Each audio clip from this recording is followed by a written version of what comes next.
Instead of succumbing, I sprang again to my feet, looked at her bed, and took a helpless middle way. Why did you pull the curtain over the place to make me think you were still there? Flora luminously considered, after which, with her little divine smile, because I don't like to frighten you, but if I had, by your idea, gone out.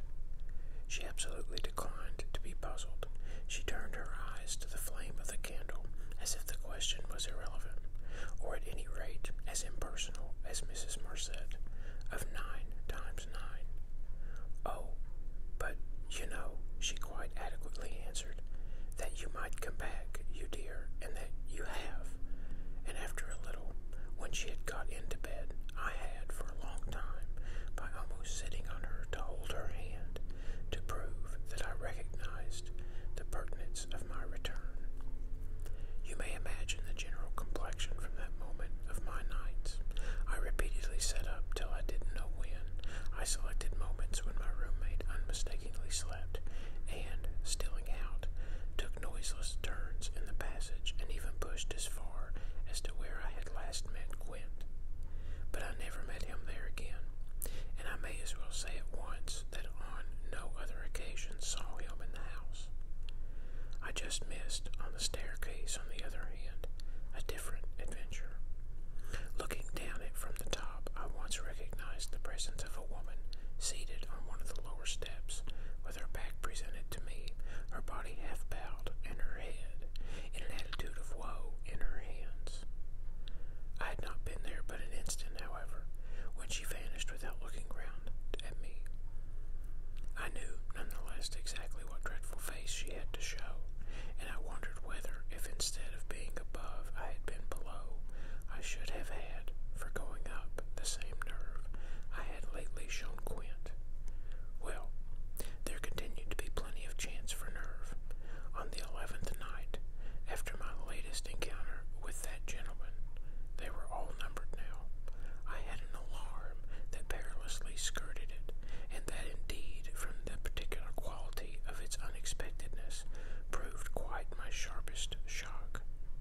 It was precisely the first night during this series that, weary with watching, I had felt that I might again, without laxity, lay myself down at my old hour.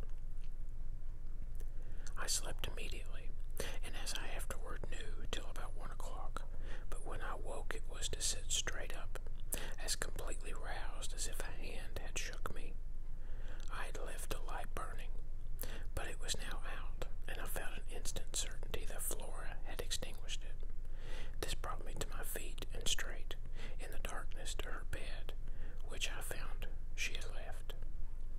A glance at the window enlightened me further, and the striking of a match completed the picture. The child had again got up, this time blowing out the taper, and had again, for some purpose of observation or response, squeezed in behind the blind, and was peering out into the night. That she was saw, as she had not, I had satisfied myself the previous time, was proved to me by the fact that she was disturbed neither by my re-illumination, nor by the haste I made to get into slippers and into a wrap. Hidden, protected, absorbed, she evidently rested on the sill. The casement opened forward, and gave herself up. There was a great still moon to help her, and the fact that had counted in my quick decision. She was face to face with the apparition we had met at the lake, and could now communicate with it, as she had not then been able to do. What I, on my side, had to care for was, without disturbing her, to reach from the corridor some other window in the same quarter. I got to the door without her hearing me. I got out of it, closed it, and listened, from the other side, from some sound from her. While I stood in the passage, I had my eyes on her brother's door, which was but 10 steps off, and which, indescribably, produced in me a renewal of the strange impulse that I lately spoke of as my temptation. What if I should go straight in and march to his window?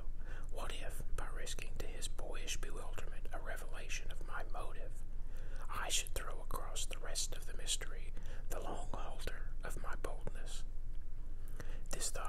sufficiently to make me cross to his threshold and pause again. I preternaturally listened. I figured to myself that I might portentously be. I wondered if his bed was also empty, and if he too were secretly at watch. It was a deep, soundless minute, at the end of which my impulse failed. He was quiet.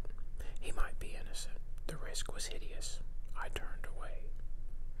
There was a figure in the grounds, a figure prowling for a sight, the visitor with whom Flora was engaged. But it was not the visitor most concerned with my boy. I hesitated afresh, but on the other grounds, and only for a few seconds. Then I had made my choice. There were empty rooms at Bly, and it was only a question of choosing the right one. The right one suddenly presented itself to me as the lower one, though high above the gardens, in the solid corner of the house that I have spoken of as the old tower. This was a large, square chamber, arranged with some state as a bedroom, the extravagant size of which made it so inconvenient that it had not for years, though kept by Mrs. Gross in exemplary order, been occupied. I had often admired it, and I knew my way about in it. I had only, after just faltering at the first chill gloom of its disuse, to pass across it and unbolt as quietly as I could one of the shutters. Achieving this transit, I uncovered the glass without a sound, and applying my face to the pane, was able, the darkness without being much less than within, to see that I commanded the right direction. Then I saw something more. The moon made the night extraordinarily penetrable, and showed me on the lawn a person, diminished by distance, who stood there motionless and as if fascinated, looking up to where I had appeared. Looking, that is, not so much straight at me as at something that was apparently above me. There was clearly another person above me. There was a person on the tower, but the presence on the lawn was not in the least what I had conceived, and had confidently hurried to meet. The presence on the lawn, I felt sick as I made it out, was poor